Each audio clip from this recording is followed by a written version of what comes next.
Some great news coming your way. Upayoga online classes designed by Sadhguru are starting very soon. These tools will help you reach to the peak of your physical, mental and emotional states and help build your immunity. To register, you can click on the link in the description below or WhatsApp us on +91 6366 852 888. A whole lot of thought about this thoughtlessness. Thoughtlessness, no mind, these kinds of terms have been propagated all over the place, and these terms have been badly misunderstood and made into all kinds of things, and people are striving how to stop my mind. It took millions of years of evolution to get a mind of this kind of capability, isn't it? Millions of years of tremendous amount of nature's work that today you have a mind of this kind of scope. And now you want to stop it.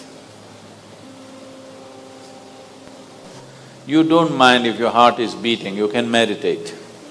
You don't mind if your liver is working, you can meditate. Your kidneys are functioning, you can meditate. If your brain functions, you can't meditate, what is the problem? You seem to have something against intelligence, isn't it?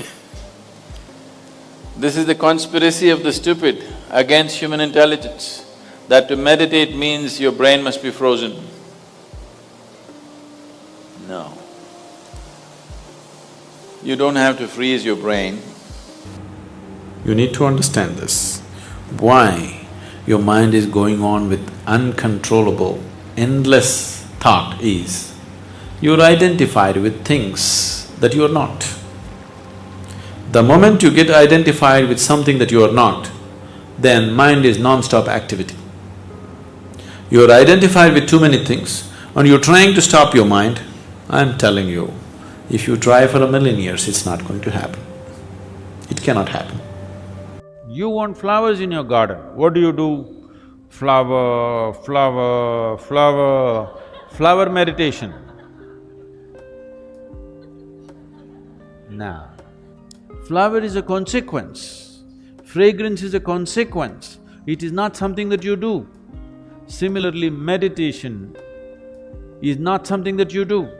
If you handle the body, the mind, the emotion and the energy properly, you become meditative. If you try to meditate, you will go crazy. I must tell you one story. Once upon a time, there was a man in South India who wanted to get supernatural powers. He went from guru to guru. So many gurus he saw, everybody said no. Then someone told him, these South Indian gurus, no good, no good. Because they're too conservative, they won't give you all this. I know a monk in Tibet where he has all the supernatural powers you want and he is willing to give it to you. Immediately our man set forth on a journey to Tibet. From South India to Tibet, walking across Himalayas, not an easy journey, but our man is determined. He wants supernatural powers, so he went all the way. He went to this monastery, the Buddhist monastery. Nobody asked him who you are, where you come from, come and eat, nothing. He just hung around. When hunger overtook him, he went and ate and just hung around. 1 day, 2 days, 3 days, 3 weeks passed away. Nobody spoke to him. After 3 weeks, the old monk who was there called him. He knows why this man has come. He said, what will you do with supernatural powers? What will you do walking upon water? After 3 days, a boat will be better, you know. I will teach you the way of meditation. With this you can live a fruitful life. Our man said, no, no, no, no, I don't want your meditation. You think to learn meditation I have to come to Tibet? In India, we know every kind of meditation. Don't you forget, Gautama the Buddha is an export from India.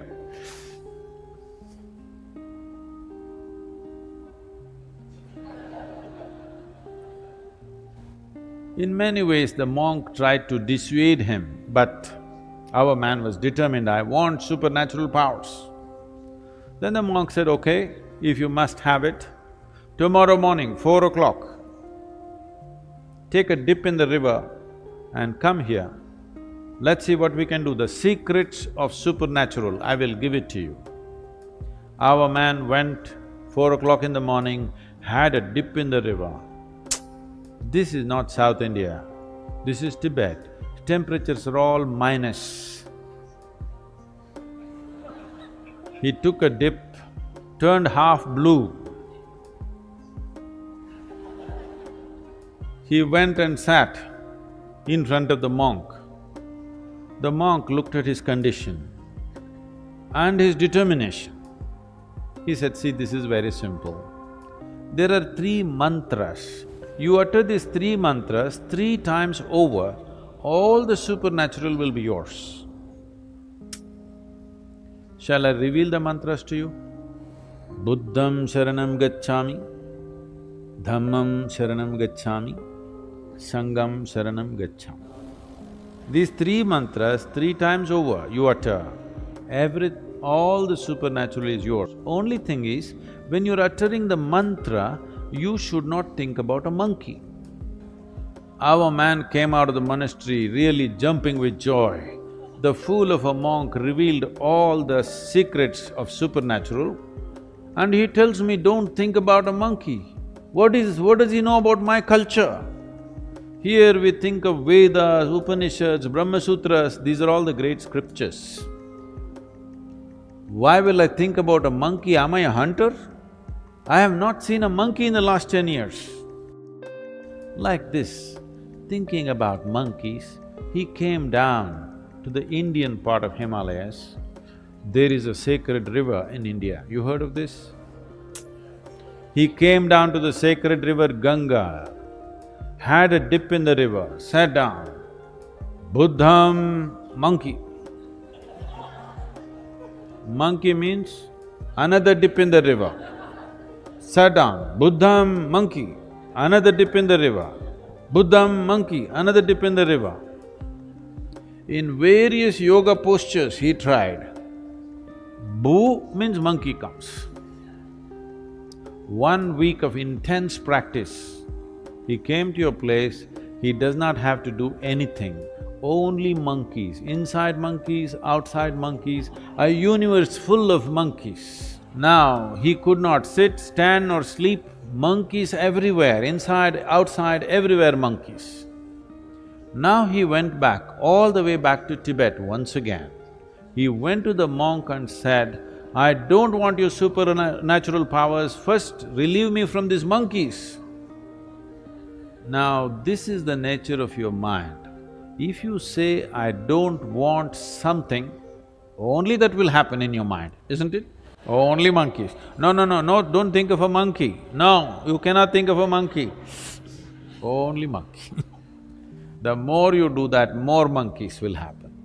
Or what I'm saying is, without understanding the fundamental nature of the mind, if you try to do something head-on with it, you will go crazy.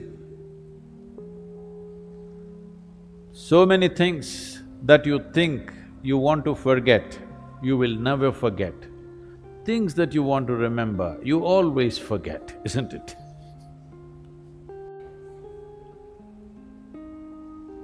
Because without understanding the fundamentals of mind, we are trying to operate the mind. This is the most sophisticated machine on the planet, but you're going at it somehow. If you go at it somehow, sometimes it works. Most of the time, unfortunately, most people's minds are working against those people.